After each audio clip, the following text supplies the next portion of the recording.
July of 1987, the company was founded here in Grand Rapids, Michigan. We recruited Mario in to join our company as one of our branches to serve the Muskegon community. He has grown to 5 locations, serving people up and down the lake shore. A lot of companies, they're sometimes in it more for themselves and closing that deal for just their monetary reward. And I think with Mario and his company, it's not just that. And I don't know if that always happens in our world.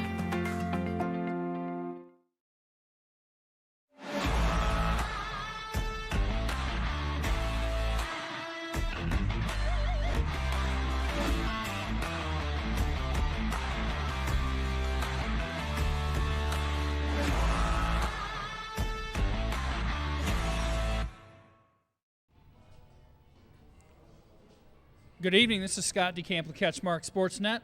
This is the VanDyk Mortgage Power Hour. We are recording live here from North Grove Brewers in Montague. We've got our, how do we describe you, Mr. Taylor, our co-host? Director of Operations.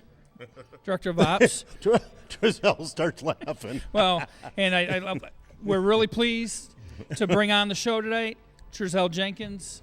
Thanks for coming on, sir, but I have to warn you before we get going, this man took off his shirt last week on the show. Oh, wow. I thought I was going to have to get physical for a minute, Trezelle. There's no dress code, but there is a code where you should be wearing a shirt.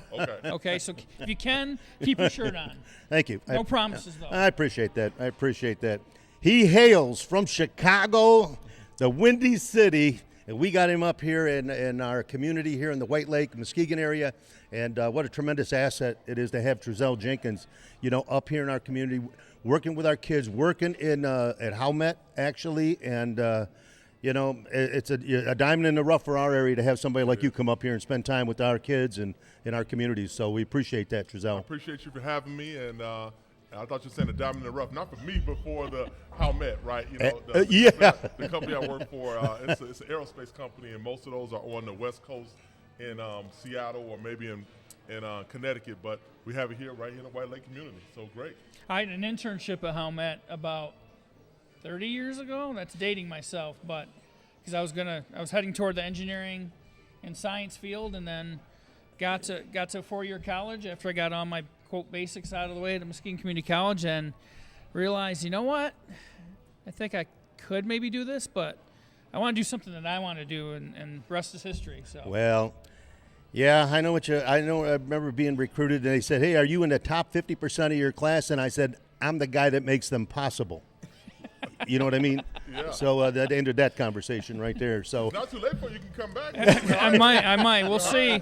I'm in a new position now. I was at MLI for almost 21 years. Okay. I've been in sports journalism for 25, and this is kind of a new venture for me at CatchMark. It's an emerging company in terms of the web services or the website we have. Mm-hmm. People around here would obviously are pretty familiar with it, but it's there's the different branches. There's technology, cybersecurity, connectivity, and web services, and this is a new thing. I wouldn't call it a leap of faith, but I'm like I'm ready for a little bit of a change, and sure. It's been exciting and it's been great, but yeah, let me give you my card afterwards just in case. Right, no problem. if you want COVID in there, just call him. Yeah. There it is. Yeah, it's his nickname. That's his nickname. Let's start out My here. middle name is C. Yeah, let's. Trezelle, what a ride you've had so far in your young life, as I see it. But you've had so many ups, and to start out in Chicago and looking at how you started growing up. Tell us a little bit about your background growing up in Chicago. A little bit about your parents, your brothers and sisters. Mm-hmm. What it was like for you. In your formative years, early elementary up until then, with your parents and family life there. Well, I grew up on the south side of Chicago. They call it the Wild Hundreds. It wasn't pretty wild when I was growing up. 121st and LaSalle area, so the far south side of Chicago. Went to a classical school called Edgar Allan Poe, and then I ended up going to high school at Morgan Park. So Morgan Park is one of the 3 or 4, I would say, top public high schools in Chicago. Maybe Kenwood, Whitney Young, and Morgan Park being the top 3. Very, very similar to, if you're familiar with Detroit, probably King, Renaissance, and Cass. Those are the top 3 schools in Detroit. Right. I would say Chicago has your Morgan Park, Kenwood, and Whitney Young. Michael Jordan's son went to Whitney Young, so that lets you know the caliber of Right. of kids that go to public schools there. So just growing up on the South Side, I had a good life. I had a dual-parent home. My father drove a bus, a transit bus, CTA is called in Chicago Transit Authority. Had a great time. Growing up, wanted to be a bus driver. Like most of the kids want to be like their dad, right? Did you ride his bus a lot? All the time. Did All the you? time. Would you just ride it to ride it? I just ride with him. We used to have these things called super transfers on Sunday. One transfer would allow you to have as many transfers on any bus in a whole city, and it was one price. So on Sundays, I would get a super transfer from my dad and go to the mall, go to a movie, go to all kinds of stuff. But that was fond memories in the summertime, catching a bus ride with him. And I don't know if you ever saw the Bronx Tale. Right. Absolutely. That was, I think, what's the star's name? Robert De Niro. Robert De Niro. Right. Father was a bus driver. Right. And he enjoyed riding with his father. And I was the same way, right? And Did you ride by yourself though? I mean, Well, sometimes if it depends. If he drove in a morning time or in the evening, the buses might get empty. But if you rode with him in the morning, it was full, and a lot of people riding. I'll sit anywhere on the bus, in the back, in the front, next to him, just to be around my dad or just to be out and about and seeing the city. To this day, I enjoy driving. I enjoy riding. Car is my preferred transportation, even when I can fly. Just want to see this country and see what Chicago had to offer. And so I had a great childhood growing up. And my mom, she was a housewife. They both were from Arkansas, two small cities in Arkansas, Eudora and Lake Village. And my dad was a basketball player. So I grew up, I had an older brother. I had a younger sister. My brother was 4 years older. My sister was 4 years younger. So I was probably, I started somewhere probably in my early teens, right? I was always a tall kid, 6'8". At that time, I was probably about 270, 280. I started college at 6'8", 304, and I was skinny. So believe it or not, if you ever seen a 6'8", 304, I was skinny. And I mean, my neck was small, everything was small about me. And I probably only had about 12, 13% body fat, even at that height and size, which was kind of crazy. And then I filled out, obviously, too much. Probably filled out too much. But, I grew up playing basketball, grew up, playing sports, with my brother, having that older brother, kind of reaching for him. You can understand what that's like, whatever he's doing, I'm trying to do, and he's trying to tell me stay away, and he's out there actively doing stuff. And if you grew up in Chicago in the city, no matter where you go, there's going to be a city element. When I say a city element, a big city element, all the things that go good with a big city, and then there's some bad things that go with a large city. So, drugs and violence, but also just friends and camaraderie, all that kind of stuff. So you're exposed to all of that, and then, you choose your own route that you want to go from that standpoint. So anybody that grows up in a Detroit or Philly or LA or Memphis, they it's the same. It's an eclectic a mentorship growing up. You got your street guys, and then you got your straight guys, right? So it's a route you choose. How did you avoid? Did your parents were you in your relationship with your mom and dad, Trezelle? You had talks every day.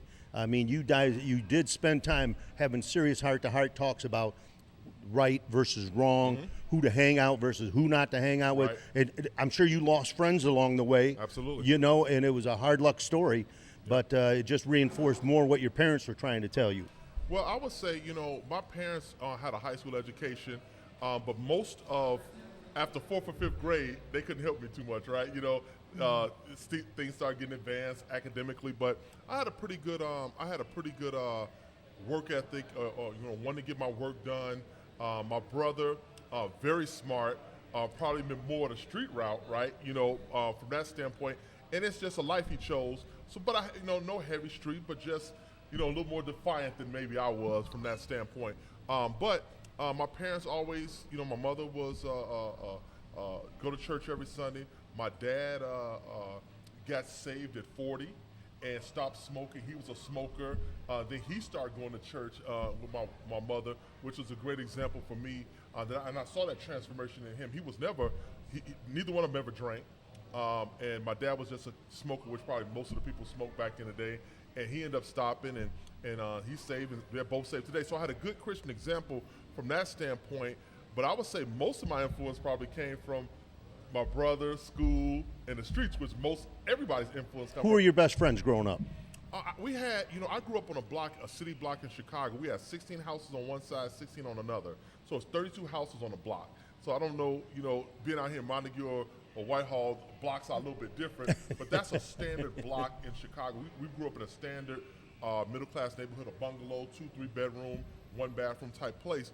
And when I grew up, I had about 8 or 9 kids that was exactly my same age on my block.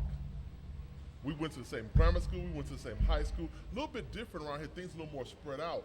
But when I grew up with the baby boomers, and there was about 8 girls and about 8 guys, exact same age I was, born in 1973. They were either born in 72 or 74. So we grew up really tight, camaraderie, knew each other, knew the parents.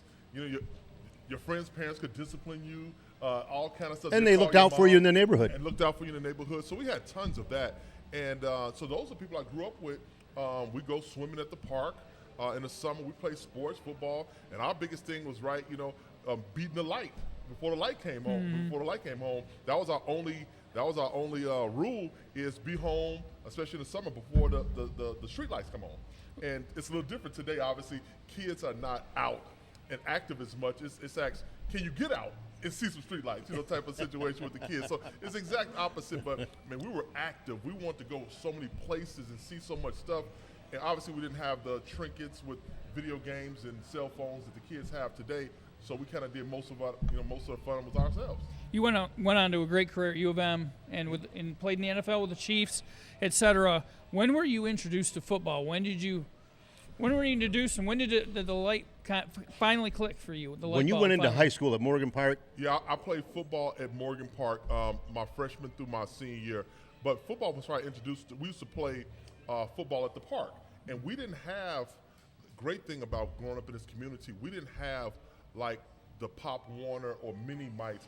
I didn't play organized football until I was in 9th grade.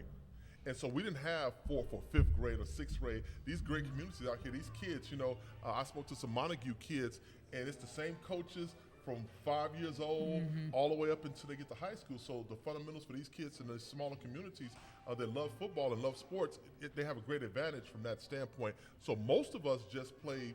Chicago's a basketball town. And I learned that from Les Miles. He told me when I was coming up into – that's who recruited me, Les Miles, the former coach for LSU. He was my position coach at Michigan.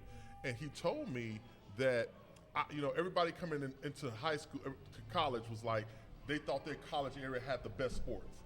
And he was like, we got into a conversation. We said, hey, what city or state has the best football? And I was like, Illinois got the best football. We had Chris Zorge. We had some great players out of there. And some other guys from Ohio and Florida was weighing in. And then Les Miles, with his infinite wisdom at that time, we were all freshmen. He said, Trezelle, he said, Illinois is not even close. Y'all not even in the top 10 with football. He said, y'all best athletes play basketball. And Dwayne Wade's and the guys like that. If those guys played football, they would be great cornerbacks, great safeties.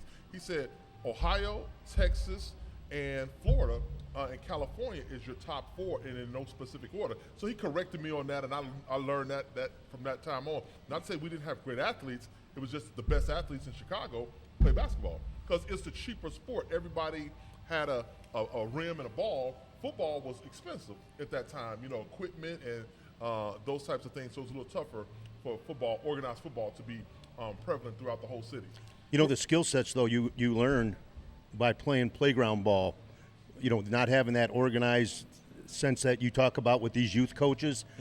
The skill set you pick up from them is, you learn to manage, figure things out. And Sure. you guys, the kids, you work out your problems. There's no adult to say, no, this is the way it was. Absolutely. Your processing skills and your management skills, we work it out. Yep. So it's fair, so we can continue to play. Shoot for it. If you had argument, bingo. shoot for it. Yep. Whoever hit the free throw, whoever hit the 3-point, that was Yes. that's how you figured it out back then. Yep. Those types of things. So yeah, I went to Michigan. I had a good high school career. I would say I played basketball and football, and I would say at that time I had more raw talent than I had skill. I hadn't had a lot of coaching, great coaching at that time that you would call like maybe at a Muskegon or at something like that. We had high school football and we had our basic coaching, but I did well. So I got recruited. The best thing that I did after my sophomore year I tell a lot of kids this. They're like, how did you get to Michigan? How did you? No, I didn't get exposed until I went to a football camp. I went to the Michigan football camp, and it was one of the biggest camps around at that time. I'm not sure if they still have that size of camp, but it was all positions, all high school kids, and it was coached by not just Michigan, it was coached by Central Michigan, Western Michigan. All of those coaches knew each other, except Michigan State, and Michigan State was not invited to our camp, and we were not invited to state camp, right? But it was Michigan and every other college in the state. Those coaches all knew each other, and they would all drink beer afterwards, and at the end of the day, and we saw that camaraderie. Michigan got the best talent at that camp. They saw the best talent, got the best talent, but those other coaches would come there to see kids work out, your Centrals and your Northern, that normally wouldn't get an opportunity to see these kids. And the camp was my first exposure to Michigan. And once Michigan got a hold of me, I started getting letters from all over the country. I pretty much could have went to any school that I wanted to go to, USC, Florida State, Notre Dame. Everybody recruited me at that time. But, it was the Michigan way, right? It was definitely Michigan wanting to see the history they had with offensive linemen, offensive tackles. It was extensive history, and just being able to watch them on TV. My parents could come. Wasn't too far that they could come every weekend, but close enough to where it wasn't a burden on them to come. And it was a great university, and that's probably the best decision I probably made. Any one decision I've made was to go to Michigan. It's been tremendous. Yeah, and that was a great first segment, and we're going to take a little break here, but we're looking forward to diving into that University of Michigan talk. And before we do Talking that, about how you won the lottery on the next session, Trezelle.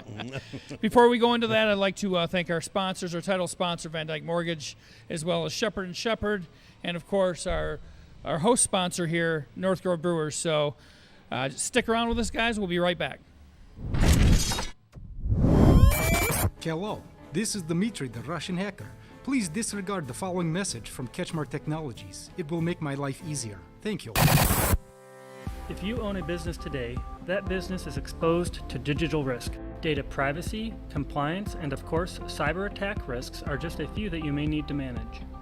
If you don't have the staff or internal expertise to help mitigate the risks your organization faces, call CatchMark Technologies at 616-384-4616. Back, everyone. This is Scott DeCamp with CatchMark SportsNet. We're here at North Grove Brewers for the weekly Power Hour. I'm joined by co-host Mike Taylor and our special guest, Trezelle Jenkins. And great first segment. And now's a good time to let's dive into the U of M talk. Well, Taylor might have something else. You might want another direction to take us, right? We're all over the map today. Trezelle, when you came up to the University of Michigan and at that point in time, you're receiving, you go from Morgan Park High School to probably one of the top 3 coaching staffs in the country. Absolutely. Okay, and when you bring up the name Les Miles, I know Les well, and he grew up in the Cleveland area, Elyria and area over there, and we always used to talk about the athletes they had, up in that Cleveland area. And, he was always so proud of the Cleveland area athletes and the state of Ohio. Mm-hmm. But what a tremendous person Les was. What did he mean to you when you stepped on campus? Man, me and Les had a very interesting relationship. I'm going to tell a quick story. Not a quick story, but our high school was a 7th through 12th grade high school, which was a junior high built into the high school. And that was something different for Chicago, because Chicago just had a K through 8th and then 9th through 12th. We didn't have junior high, but this was an experiment in a school system. And so in 7th grade, I was able to take high school courses. So they had a 7th and 8th grade, about 90 kids in each class, and we were able to take advanced courses. So what happened, by my junior year, I had passed the ACT, I had taken all of my high school requirements, and I was eligible for college. Most kids don't do that. Yeah. That's not normal. Okay. I didn't even know what I was doing. I just went to school, I took classes, I got good grades, and so I was eligible for college after my sophomore year in high school. So if you think about 7th and 8th grade, that's almost like your freshman and sophomore year. In my freshman and sophomore year, I have completed the requirements, and I took the ACT in my freshman year. I got a 19. I took it one time, never took it again.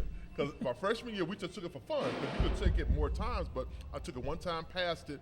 18 was a requirement at that time. I got a 19, but I never took it again. So what happened was, by your junior, senior year, some of the people that started out in junior high, we started to get a little tired of the same environment.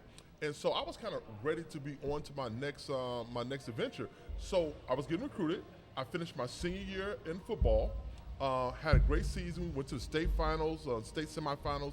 We lost to Homewood Flossmoor, I believe. But then I talked to Les. I said, man, I love to start college right now. Now, this was unheard of at the time. This is breaking news on your show. I was the first kid of early enrollment. Early enrollment, I'm not sure if you're familiar with early enrollment, where kids go in a half a year early. Les Miles, I told Les that. Les went back to some academic advisors. They got my transcripts. I started a semester early, January of 1991, as opposed to July of 91. So I started a whole half a year early. I was the first kid ever to do that. And Les Miles was one of the guys that made that happen. And Les was just a supportive guy. He was a very talented coach. He had the gift of gab and great recruiter. Very technical as an offensive lineman. Believe it or not, people wouldn't look at Les. Les was an offensive guard in his playing career, but very technical. And you knew early on that Les was, some of the coaches on the coaching staff, you start understanding were going to be bigger than what they were at that one time. We had Les Miles, we had Cam Cameron, we had, what's the defensive line coach that was a coordinator at the Ravens for a long time? Mattson. Mattson. Yeah. I mean, Mattson, we had so many You great had coaches. you Fred had Jackson. Oh my, Freddie Jackson was phenomenal. I mean, we had so many guys, and that staff just went on to do so many different things, which most of the staffs, I mean, are, you know, like Alabama, you had this tree. So Gary Moe was my head coach, but obviously Bo Schembechler created this tree of coaches that went on to coach at Colorado and all these other head coaches around the country. So I went there early and had a great experience at the University of Michigan. Les would challenge you. What did you major in? What did you major in, I got Trezelle? my degree in political science and English. Now, how did you decide that?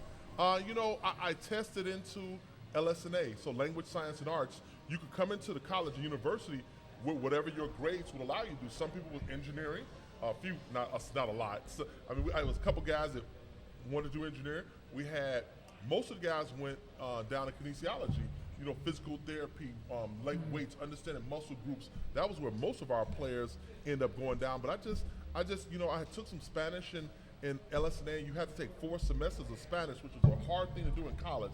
That's why most people didn't go down the language, science, and arts route. But I did that, and it was great. And political science and English, that was it. Were there any other suitors for you in terms of college? I mean, or was it, you knew it was going to be Michigan? And well, I'm going to tell you what, I could have went anywhere. I liked Illinois. I liked Wisconsin. They had, you know, some good coaches there. But I'm going to tell you, North Carolina, I took a visit there with 2 other local Chicago players, and we all went together, and I had a great time in North Carolina. And to this day, I love North Carolina. The head coach was Mac Brown. Great, one of the greatest guys I've ever met to this day. And he's back in North Carolina, and I know why. I mean, he's just that kind of guy. So when I was there, he had just started there and then went on to go to Texas and have a great stint at Texas. But you could just tell he was genuine. But just at North Carolina, my biggest thing at the time, football wasn't number one. And still to this day, football is not number one. North Carolina is a basketball college, and you could tell that being there. So going from a Michigan to a North Carolina, there was a big difference in gap in who wore the big pants on campus, kind of a situation. But that goes into another story. I mean, basketball, Michigan is probably the most balanced program in the country, because at that time I was classmates with the 5-5. So class of 91, which is my class I came into, Juwan Howard, Chris Webber, Jalen Rose, all those guys, we were all in the dorm together. So just imagine this group of kids in the dorm. Jalen, Juwan, Chris, myself, Tyrone Wheatley, Eddie, Ricky Powers. Oh, yeah. This was nuts. That was, you know, just in the dorms for that year, just having a great I know. time. I remember going to a game. So during the season, we would have a game, and basketball recruits would come to a football game. This is just normal. And then when our season was over, we took recruits to basketball games. Yep. So we got a chance to see the 5-5 play. But we come to a game, it's a preseason game, and we're on the sideline warming up, right? And then you see Isaiah Thomas, Joe Dumars, and the whole Detroit Pistons team is on our sidelines before the game. Grant Hill, all these players. And we're like, man, they coming to see us play.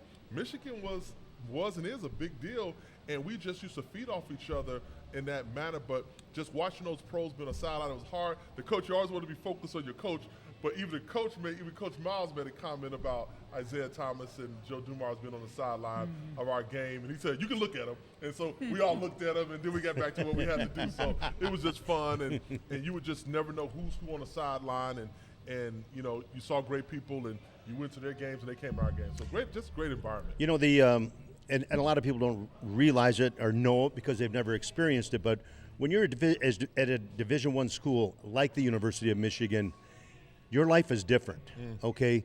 You practice hard, you work hard, you go to school, and you study, but you are treated very respectfully, and you are, I mean, you know, when we traveled, bowl games, it is unbelievable. That's a great point, Mike. I mean, if you want to say, that was my first, for many of the athletes, the reason when Michigan traveled first class, first time, you know, most of us wear a suit jacket.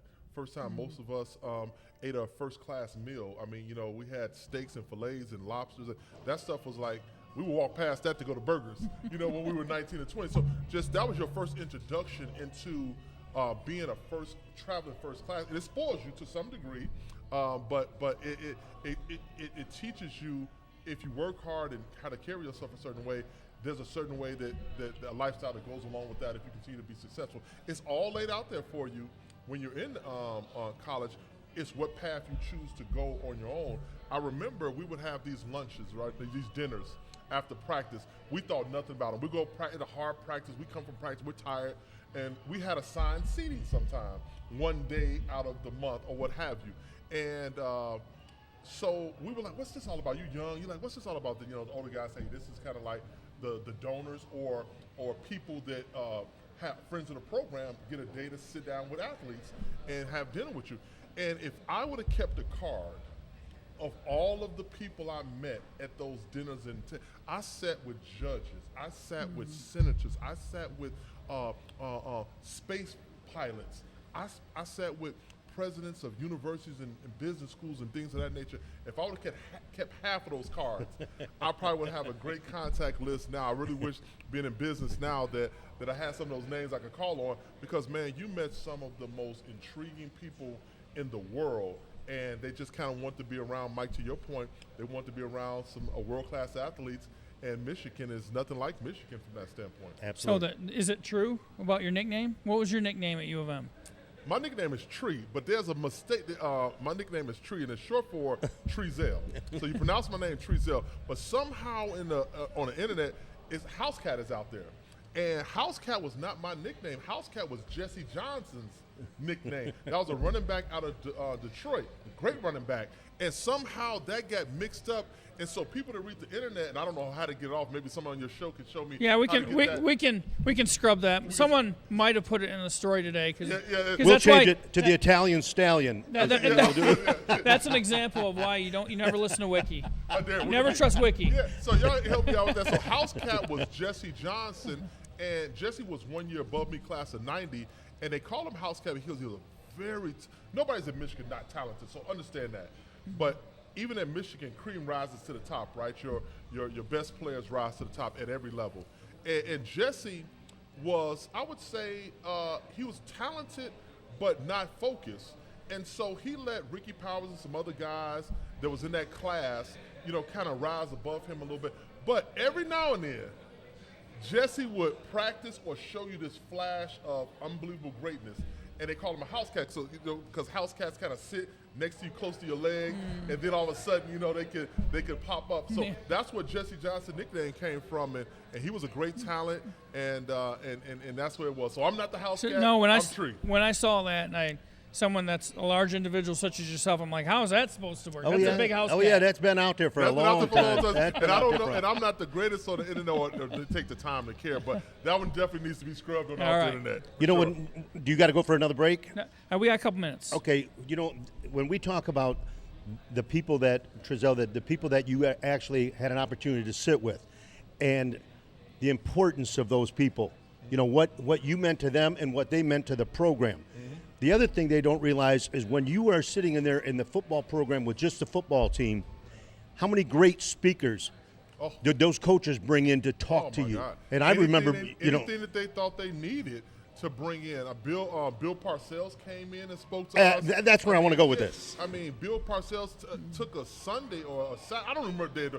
2 days, we didn't know what day it was of the week.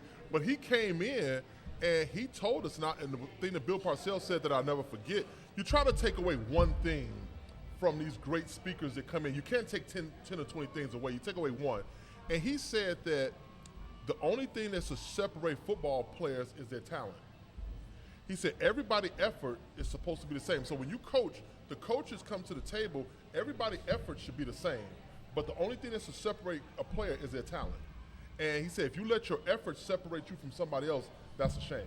But so that was some, you just learn things in your maturation process that, you learn that there's different levels of talent. And some talent, no matter how hard somebody tries, they might not make it to that next level. And you learn, that's a life lesson that you learn, that some people want to fall off as you make your journey up, across, however you want to look at your journey. Right. Everybody's not going to make that journey with you. And you don't want it to be effort. You'd rather be, hey, maybe I'm just not that smart, or maybe I just can't jump as high, I'm not as fast.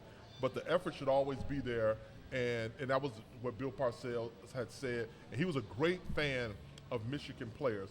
They had drafted Jumbo Elliott, Jared Bunch, all of these guys at that time, and they loved the effort that Michigan players put out.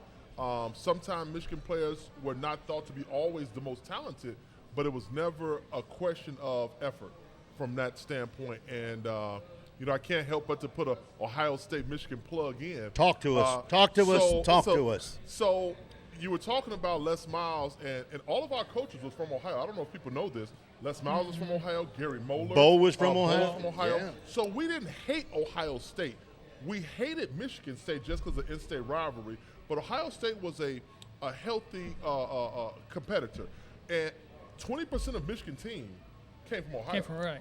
And if you look at all of the Heisman Trophy winners, they were from Ohio. Charles Woodson, Desmond Howard. Yep. These guys are from Ohio. Elvis Grbac was my coach, quarterback from Ohio. And so our team would not have been a Michigan team without an influx of talent from Ohio. But Ohio State, when we played in from 91 to 95, and Ohio State only beat us one time, so you can do the math on that. But some of the players on Ohio State team were more well-renowned than Michigan players. Eddie George, Sean Springs, Boston, all these guys, Alonzo Spillman. But we beat those guys. And we went out there, and in a lot of cases, like the Michigan game this year, we were tougher, more tough than Ohio State. And that's how you have to beat Ohio State. And that hasn't changed in 100 years. And I'm glad Michigan found a formula again on how to beat Ohio State. Ohio State still might have more first-round draft picks on their team than Michigan did. I don't know what our defense, I'm not sure. We got some pretty good first-round picks on that defense this year. We'll see how it goes.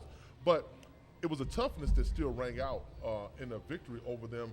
Hit them in the mouth, continue to hit them in the mouth, and come out victorious. So I would say that was always a Michigan's player MO, right? That we were tougher, more physical. And that's it. And that was it. And we weren't going to give up, right? We were well-conditioned. Shout out to Mike Gittleson. Well-conditioned, but we were definitely tougher. We practiced harder, and that was our mentality. We felt like we practiced harder, played harder. And Moeller would say that the game was very rarely harder than any practice we ever had. There was only a few games I played during the year where it was harder than practice. Ohio State might have been harder. Michigan State might have been harder because you just had to reach that level, and they had good players on that end. But when you played lesser talented teams, and I won't go into naming those teams like Illinois or Purdue or something like that, practice was harder. The best player in practice was my guy I played against in practice was better than their starter, and that was just a talent thing. And you learn to respect that, and it was just a separation of talent. But yeah, that was Moeller saying that your game should never be more harder than practice. Well, see, right before you got there in our secondary, we were coaching Veda Murray. Oh yeah. David Key. Oh yeah. Lance Dotton was in Absolutely. there. I know all three of them guys. Yeah, personally. and so Trip Wellborn. Yes. And Trip started out on the offensive side, and we brought him over in spring. Yep. But it was one of those things that you really did try and instill the physicality that you had to bring to the table. So it wasn't just the effort. Along with that effort, you had to bring that mentality. We're going to be physical. Oh yeah. And the DBs, I was always envious a little bit of the DB group, and I'll never tell them to their face. but they had a very tightness. Even when we came to Michigan, the DBs were always thought agitators a little bit. Y'all to come in, bump a big guy, and then run away. But y'all was a stick-together group. Right. That they really worked out well together, and all those guys you mentioned, I know all four of those guys. Tripp just made it to the College Hall of Fame? Yeah. College, so Yep. great shout out to Tripp. Yeah. And David Arnold. David Arnold. David Key was my host. So David Key. Oh, was he? Yeah, he was my host when I came to Michigan. And then Veda Murray, rest in peace. Yes. Veda passed away. Veda was a police officer, turned out to be a police officer after he graduated from Michigan in Ann Arbor, and he spent a lot of his time making sure that the Michigan athletes was on a straight and narrow. He would pop up at your house, he would pop up at the party, and I always had, Veda Murray was a great guy, and he like, where you going? Where you going, Giselle? Go home. You going home, right? Just being around and making sure that you didn't make some of the mistakes that they might have made, or making sure that, policing Ann Arbor, but also policing the football team. And I miss Veda Murray a lot, and Corn Brown and all of those guys, Tripp Wellborn, all those guys that showed you how to be a Michigan man. The warm-up practice, and then we got to take a break, but I got to tell you this. Amani Toomer, the day before the Rose Bowl, you're doing the walkthrough. Yeah. And, everybody's out there going through, and Amani's, they're running the routes, and the secondaries back there. They run a route across the middle with Amani, and Corwin hit him. In practice. Day before the Rose Bowl. Ain't that something? And every coach except one started screaming. Right. What are you doing? And, and the thing is, whether it was pregame, it did not matter to Corwin Brown. He was going to practice 100% like he's going to play in the game. You're absolutely right. And Coach Harris told him, you guys don't understand his mentality. He's not going to back off. Right. If you're going to run that route, yeah. Okay, he's defending it. Yep. Okay, Absolutely. but and that just is a testimony. It didn't matter mentality. If it was Monday, Sunday, pregame for the Rose Bowl. Bring it. And shout out to Amani Toomer, leading receiver for the New York Giants. I mean, so anytime you mention one of these names, I got these useless facts in my head. He's the leading receiver in New York Giants history. So shout out to Amani Toomer. All right, well, that's great. Another great segment, guys. We're going to take a break and stay with us. We'll be back to talk about more U of M stuff and take it to the NFL, and then just what Trezelle's doing these days. You bring up When I fell in love with the industry, the people of the industry, and just how craft beer brings people together. So once I started brewing, I fell in love with the industry, the people of the industry, and just how craft beer brings people together. The community has really accepted us, and really we made this place to create our clubhouse pretty much, where we want to hang out and we have the beers we want to drink and the stuff we want to do, and we really hope that the community would just be of that same mindset and want to come here too and have fun, and they sure have. This is Scott DeCamp with CatchMark SportsNet. This is the VanDyk Mortgage Power Hour from North Grove Brewers. We are joined by co-host Mike Taylor and guest Trezelle Jenkins. Great show, guys. Let's keep this rolling. It's the Michigan Power Hour, basically what it comes down to. Trezelle, and I remember, going down to, it's funny when you traveled with Michigan, we'd take that bus down to Notre Dame. Mm-hmm. Well, we'd stop somewhere, and I can't remember, by St. Joe or wherever it was over, in the southwest side of Michigan. Oh, don't say you come back with the Muhammad Ali. Hey, oh, yeah. And Bo says, hey, I don't want anybody to move. Because, when you went in to eat, you never – when we went into restaurants, the food was ready. You didn't wait. He'd say, we will be there at 12 o'clock. And food better be on the table. And this is what better be in front of each player. Yes. And I want, Bo said, I want your attention here before we eat. I want you to pay attention. And I have someone who wants to say a few words. And bang, out comes Muhammad Ali. One of the greatest moments of my life to get a chance to meet Muhammad Ali. And you're right, that's another one of those motivational speakers. And but I would tell you what, Muhammad Ali, I think he was starting to struggle with some of his health issues at the time. But I think his first couple things, he did a couple magic tricks. Absolutely, he wanted to levitate. He did a couple magic tricks to break the glass. But I mean, I don't remember what he said. I normally remember what most of the people said. We were just such an awe because he was such a larger-than-life figure, coming, when I was growing up, and a lot of his life was spent in Chicago. I forgot about Muhammad Ali. Oh, yeah. That was in St. Joe, I believe, because at that time, I think that's where he stayed at, because he was from Kentucky, but he was living in one of the parts of Michigan at that time. Berrien Springs, yeah. Yeah. And, man, just to get a chance to meet the guy, I don't know who pulled that off. That'll be a great story to find out who pulled that off. I know who pulled it off, but Bo, made that contact with him a long time ago, so that had been established. Yeah. And I don't know how many times Muhammad spoke to Michigan teams. Oh, wow, it was more than one time? Oh, yeah, but okay, see, and the first time we did it, he stood there and he said, he did a magic trick, Yep. but then he stood in the corner and they had lights on him like this, and he said, I don't want anybody to talk. I want you to pay attention because I'm going to stand right here and I'm going to levitate. I'm going to levitate. I can't have any noise. So Ali got his feet placed perfectly. He checked everything out. He looked up in the air as high as he could, and he put his head down and he put his fingers like this. Everybody moved so they could see his feet. Right. You know what I mean? Ali stood there, and after about 20 seconds, Trezelle, he looked up and looked at everybody and said, every one of you believed me, didn't you? Yeah. That's the power of your mind. Yeah. So when you play tomorrow, you know what I mean? Yeah. The power of your mind will take. yeah. But everybody believed Yeah. he was going to go up, man. I mean, I don't think I've ever met anybody else with such a captivating personality. I don't care who you talk to. I mean, Muhammad Ali just had you paying attention 100% what he said. And I just remember he was in age, I don't know how old he was at this time, 65, 66, and he was always doing his hand movement. And I was close enough to him and man, you heard his hand. His hands move so fast that even at that age, it was just amazing to be. And I was like, who would have a chance against him in a ring?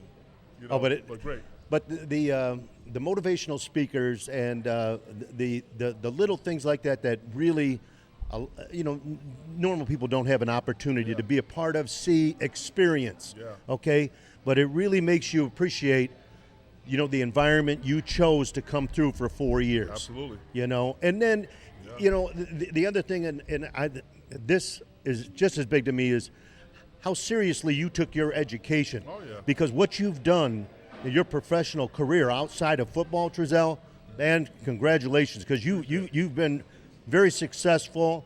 I mean, you could basically call your shots where you want to live and how you want to live. Yeah. And you took advantage of that education. Yeah, and what was that like? Obviously, going into the NFL, being a first-round pick, having that experience, and then the life afterwards. Can you just kind of take us through that road a little bit?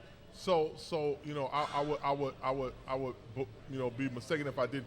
So I played 4 years in the NFL, didn't have the career that I wanted to have. I got drafted by Kansas City. I had a few leg injuries, but my talent, and my abilities was not up there with your Willie Roques and the other players. And so I didn't play as long as I wanted to play, so I want to say that because guess what? Everything doesn't turn out exactly how you wanted it. John Runyon, a good friend of mine, a fellow player, I thought he had the ideal career I wanted to have. John Runyon played 10 or 12 years in the NFL. He was in politics. I love politics. He was a congressman, and now he's in NFL front office, I believe now. And I look at him, and shout out to John Runyon, that he was able to have a great career. But all of us don't have that same career. And I went through a stint like, hey, this is not exactly what I want to do, or wanted to get to. But I had the education. I had Michigan. Didn't know how to use it. So all these people you met, all of these executives, all of these dean of schools and stuff like that, so I end up owning a restaurant, which I always wanted to do. Found out I didn't want to do that for my whole life. And then I got into manufacturing. And a good friend of mine, Chris Fields, started me out at Chrysler. And I worked at Chrysler, and I worked my way up through Chrysler and some other companies, Johnson Controls. And now I'm at Howmet, and I'm a plant general manager and over 3 locations, over 3 buildings. And so I'm having a great time. I'm having a great experience. And then, just the ability what Michigan gave you, the doors it opened up, even to this day, I don't know if I've been on one interview where football was not the majority of the interview, but at least it's a great icebreaker. Right. You know, let me add, when you talk about that, Trezelle, how important is, from the time you grew up at Morgan Park, coming through the University of Michigan, the NFL, how has discipline played a role in your life? It's a huge. It's like having maybe a military parent as a parent. You told me the story about the coach for Arizona State who has a military father. I didn't know that, but I could tell by his way he carries himself. He could have had a dad. Herm Edwards. He could have had a dad that was that way. And it's the same discipline you have at Michigan. You give your all. You are unapologetic. You make your job easy for your boss. I mean, these are things that you learn, and you create these abilities, or you have these abilities, and now you make yourself very marketable for whoever you work for. I've never, I've been promoted on every job I've been on, and football gets you in the door. And so let's get that straight. It doesn't guarantee you anything. and Lloyd Carr said that back in the day. He said football gets you in the door. It gets you a conversation. Somebody just might want to meet an athlete, and they might bring you in for an interview. I don't care how I got in. No. I'm in now. I'm in. You need that Guess what? opportunity. Now I'm talking about my education. Now I'm talking about my experience. And they're like, oh. So remember that card I gave you? Absolutely. You know what I mean? Yes. Yeah, that got me in the door. That's all you get. That's all you get. And then you use it from there, and then we'll get it from there. Hey, I've got a card too. Back off. Trezelle man. and I are talking about this. So it just gave you that opportunity, and I'll never forget. And like I said, and I think I end up surprising, unfortunately or fortunately, depending on how you look at it. I think I end up surprising people after you get the sports analogies out the way, and now we're talking business. Right. Now we're talking job. Now we're talking opportunity. You have to continually educate yourself. I have a master's degree. I have a Six Sigma black belt. You always want to have a one-up on your opponent if you can. And so I've never been into an interview where the person next to me, I don't want to give my boss a chance to pick him, because I have more education, I have more technical degrees, I have more certificates than this person has, so I don't ever want to be even. Because if it's even, I might think other things are in play, but if I'm superior, then I should get the job. And I've to this day, I've never interviewed for a job in person that I didn't receive. When did you move to West Michigan? So 2014. So I got hired by the company in 12. And I went to Connecticut. We have a facility in Connecticut. I lived in Connecticut for 2 years. Great New Haven, Yale University area. And small facility. I learned the business in a nice, safe environment. They brought me here 2 years later to a larger facility, more responsibilities. I had the automotive background, but my boss had the foresight to put me at you would call it a safe facility, right? To learn the business of aerospace before he dropped me into a larger, more complex facility, and I appreciate him for that, for giving me that opportunity to coach and train me up that way. And where are you guys living now? And I know you've got a son that attends Western Michigan Christian. We're trying to move up by Stony Lake in the area up there. I live down right by the mall in Fruitport, so right behind the mall on Mount Garfield and Coeur d'Alene area. There's some new subdivisions that's popping up out there, and I love that area because I'm right off 96 and I'm right off 31. So I can get to Grand Rapids, the big city, right? I can get to Grand Rapids in 30 minutes. I can get to Chicago, Detroit, which is where my wife is from and where I'm from, and I just like the area. It's a great location. We talk about your time at Michigan, and a big part of your development there. You were part of a fraternity. Yes. And tell us a little bit about that, because those are always fun. Yeah. So I joined a fraternity called Alpha Phi Alpha, and a lot of people, I caught a lot of flack for that at the time, because a lot of players and even some of the coaches feel like your football team is your fraternity. And it's like, you can't have a greater fraternity than the Michigan football team. They were right, but I wanted some other experiences. And to this day, if I left here today, and I don't want to leave here today, but if I did, I have felt like I've done everything that I've wanted to do. So anything that I wanted to do, I was able to do it. And I remember I got a motorcycle. That was another big thing in Michigan. that it was a no-no, and I ended up getting a motorcycle. What kind you get? It was a Nighthawk 750. That's all I could afford. It was $600. I bought it off the side of the street, and I rode the motorcycle. My brother had always rode bikes, so I had a love for bikes. And I remember Gary Mola, and God bless Gary Mola. He must have had a lot of patience with me because I joined a fraternity. I bought a motorcycle, and he just thought I was he must have thought I was defiant. But one thing he knew that I took school seriously and I took football seriously. And so he stuck out with me, and I love Gary Mola to this day for giving me that opportunity to be myself and to be the person I was. I mean, those coaches grow too, and I think him and Bo, if you ever had a chance to talk to either one of those guys, they talk about their growth with inner city kids. Most of these guys I've never seen. I met some guys. I work with some guys up here in Montague that never went to school with a black person, and now you're being managed by one. And the media gives you all of these stereotypes or all of these pictures of a black person. I always use that opportunity to talk with them, to educate them on some things that they've never known, some people that they've never known in situations. And I love that opportunity to this day. So it's still some opportunity for us. As new as old as America is, there's still a lot of folks out here that don't have the experiences that we've had in Michigan, to have such a interracial experience, which is the best. Along those lines, you talk about the environment you grew up in. Your son's growing up in a different environment. Yeah. You're growing up he's in Fruitport. He's attending West Michigan Christian. Yeah. He played varsity football as a freshman. Yes. Through a co-op at Mesquite Catholic Central. What have your experiences? What have you imparted to him, and what do you think his experience has been like, and how happy are you with maybe the path that he's on and what he's experiencing? Man, that's a great question. Your kids, I got a good friend, Robert Williams, who came from Detroit to work with me up here, and he grew up in the city, and we grew up very similar, and he always talks about his son being soft and laughing and joking about it.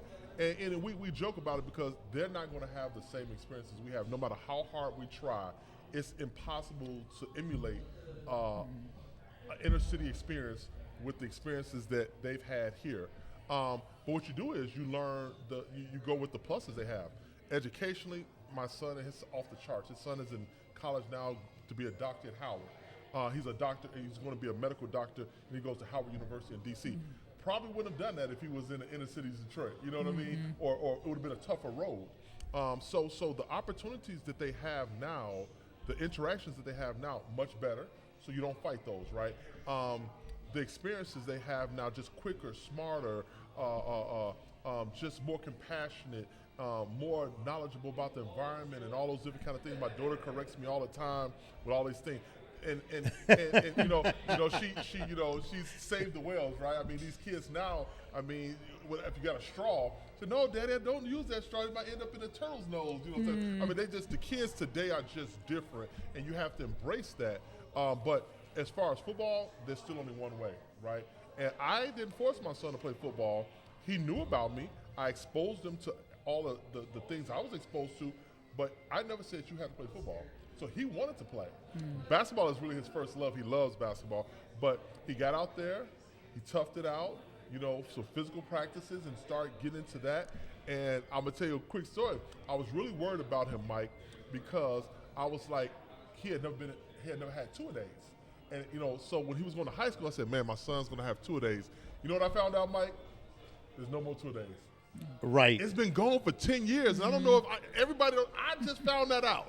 So I went to Michigan practice. There's no more two-day practice anymore. Yeah. You can't even have a padded practice one day. The next day it has to be an unpadded practice, if I'm not mistaken. So I didn't have. So that was a big lift off my chest for him to have to go through that two-a-day. Two-a-days, if all your old athletes know, it's held over every year over and over again, and it's a reason for that. But now their bodies are kept better, and it's, I'm not that old guy on the porch that want to say, hey, you need to go through this, but they didn't have to go through that. But he did well. He played Mesquite Catholic, who they co-op with. Had a great time. I thought the coach did Steve did a great job blending him in. He played about 40% of the time. They didn't have a junior high team. They didn't have a junior varsity team because they didn't have the numbers. They're Division 7. But it was great, and he's learning and he's growing. And he's growing. That's the big thing. And one thing about being a big man, if he was a different position, I might be worried more about him, Mike, if he was a quarterback or Right. if he was a running back. That was I my might next be question. I might be trying to get him into a different type of a program, maybe something in Grand Rapids or Muskegon. But as a big man, one thing you can't coach. What can't you coach? Well, and Rybecky's the best. Can't coach size. Size. Yeah, That's Can't right. coach size. Right. And so he's right now 6'4", about 275. He's a very good athlete. And I remember Les Miles to this day, and if you ask most of your great offensive line coaches, if you had a blank canvas with a big kid versus bad habits that he might have learned on the high school level or maybe not good habits, they'll take a kid that's big and athletic and train him in high school, and he'll be a great player. Look at the outside linebacker for Michigan right now.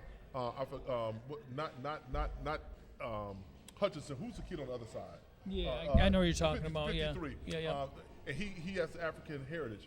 He didn't play a lot of football. Right. But guess what he was? He's a great, big, strong athlete. Look at him now. Umani or something. Yeah, Omani. I And can't. now Yeah. they're saying that he's going to be probably the second or third Player taken in the linebacker draft, taken yeah. in the draft, linebacker taken. So if you're big, if you're strong, if you're athletic, I know he have a chance to go anywhere he want to go. You know, and so that's the big thing.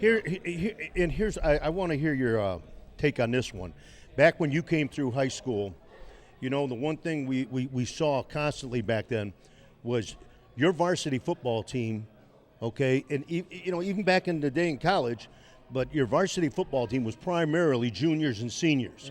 You didn't see very many 9th and 10th graders. Correct. I mean, once in a while you'd see a 10th grader up there. Yeah. And today, Oh my you God. see 9th grade quarterbacks. Yes. You see so many freshmen playing Freshman varsity. quarterback that started at Michigan, you would never thought it could happen because No. the learning curve would have just been Right. so tremendous from Right. high school to college. Now with internet, with the coaching, it's almost like they've leveled that playing field all from high school all the way. Video games have Right. moved out a lot. Oh, yeah. Believe it, just understanding defenses and Right. different stuff. It's tremendous with these young kids. But as a parent, I guess I'm asking you now, how did you feel about your son? Them saying, we're going to bring him up. He's going to play varsity football. And by the way, he's going against 17, 18-year-old kids that are bench pressing 350. Yeah. I mean, as a parent, you got to think about that. Sure you do. Yeah. And what I told him, I just said, be fast and be physical. My son has always been physical. Now, I still play with him to this day, and he's hurt me a couple times. I hope you don't ever watch this podcast. He's hurt me a few times playing with him. But, I mean, he's big and he's physical, and I never press the coaches. I said, Coach, if he can't help you, I said, don't bring him up. He said, no, he can help me. And he was a tremendous defensive player this year on the defensive line. He could stay a little lower, but he came off the ball hard. He was physical with his hands, and he made plays.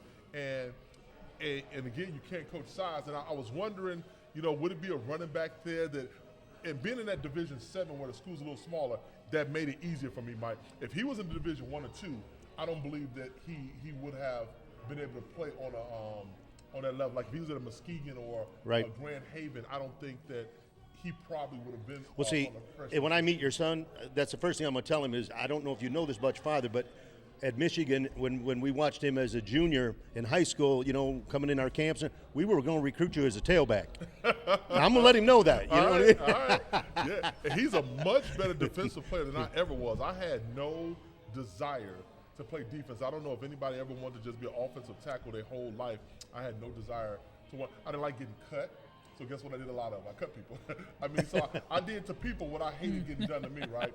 And I just didn't like not knowing where the ball was or having somebody hit me from a blind side. So offense always knew exactly where to go, and that was a nice reassurance for me. But my son enjoys defense, believe it or not, and he likes floating around, chasing those running backs around. And I was like, well, you're your father's son, but not in that sense, because I wasn't a big defensive. Yeah, you take after your mom in that one. Yeah, chasing. Yeah, so it was good. But no, it was a great opportunity. And these kids now, he's playing with his friends. They came up together since 3rd or 4th grade. They all kind of come up together. They're playing basketball together, and they play some football and soccer and all that kind of good stuff. And I'm just happy he's safe. I'm happy he's healthy, and I'm happy he's smarter than me and better than me. Right? You want your kids to be better. That's great to hear a parent say that. That's what you want them to be, a better version. And I just hope when it's all said, I was a good parent, because you never really know how I spend time with my kids. I spend a lot of time with them, but you Well, never know how great. and how important is it for these kids to have two parents in the household? Yeah, it's it's very rare. No, I would take that in this area. Oh. It's not rare. Yeah. But in the country, it's rare. You know, this is, I call this like the Bible Belt here in Western Michigan. It's a really nice and family environment. Great place to raise kids. Great place to raise a family. And so going to West Michigan Christian, I don't know if there's any single. I don't know if I know any single parent. Most of the kids they play with, either a parent passed away or they stay with the grandparents maybe. But it's not a lot of single parents. But it's great. You know, my wife and I knew one thing. I said, you can get rid of me, but you got to get rid of me after my kids leave the house. You know, so I said, I don't want my daughter being raised by another man, and that was important to me. And so I try to be a good father, good example to her, so that she has something to look forward to, and the next guy has some standards that he's going to have to raise himself to, because you know, you got to come correct if you want to date my daughter. Well, I know that just in closing, wrapping up here, I do want you to know that I got a phone call last night from Coach Harris. Okay, lives next door to me up there, and you know, he said, well, you let Mr. Jenkins know that last Sunday his ears should have been burning because I spent about an hour with Ward Manuel. Oh, wow. Okay, down there, and he said, you know, Mr. Manuel talked about Trezelle and on the good things you're doing, and you know, just had nothing but positives to say about you. And Billy says, yeah, we're just trying to get him up here to the cottage and visit us. You know, we got to get him go 20 miles north. You know, no, it's so hard. It's easy to go an hour and a half. So hard to go 20 minutes. But no, that's great. Ward Manuel, man, I'm at that age now. I know, so many great people. Ward was an offensive lineman, and he had a neck problem. But when I was at the college, he was in graduate school. And you talking about education, my education was nothing compared to Ward. Ward got all these degrees. He went on to Buffalo or Connecticut to be the AD. And I'm very proud of Ward. And I just remember he was always in my ear in college. He didn't say a lot. He just said always a couple encouraging things to me. And I really appreciated those small nuggets. And I'm very proud of what Ward did. I'm very proud of him bringing in Juwan Howard. I'm very proud of the gymnastics team. He's just keeping the tradition of Michigan athletics. The girls basketball team Michigan athletics is just world class in every level, and he should feel very proud about that. As you should too, because what these people are saying about you, this is the respect you've earned. This is the respect you've earned from your peers, teammates, colleagues. You know, is when they're talking positive about you like this, when you know you're miles away, but yet the message gets back over here to I'm like, that is good. Yeah. And Billy said, you make sure you tell him that. I said, I'll tell him for sure. I wouldn't leave my job for anything in the world, but if you got an assistant job down there, Ward, at the University of Michigan Ann Arbor, give me a call. I might consider it. I want your job then. All right, well, this show, we call it the Power Hour. We could easily go 2 hours. This is a great discussion. But thanks a lot. Thanks for being on tonight. Appreciate it. Great show. Thanks a lot. On behalf of my co-host, Mike Taylor, I'm Scott DeCamp with CatchMark. This was the VanDyk Mortgage Power Hour. Thanks a lot, everybody. Go Blue. Go Blue. Go Green.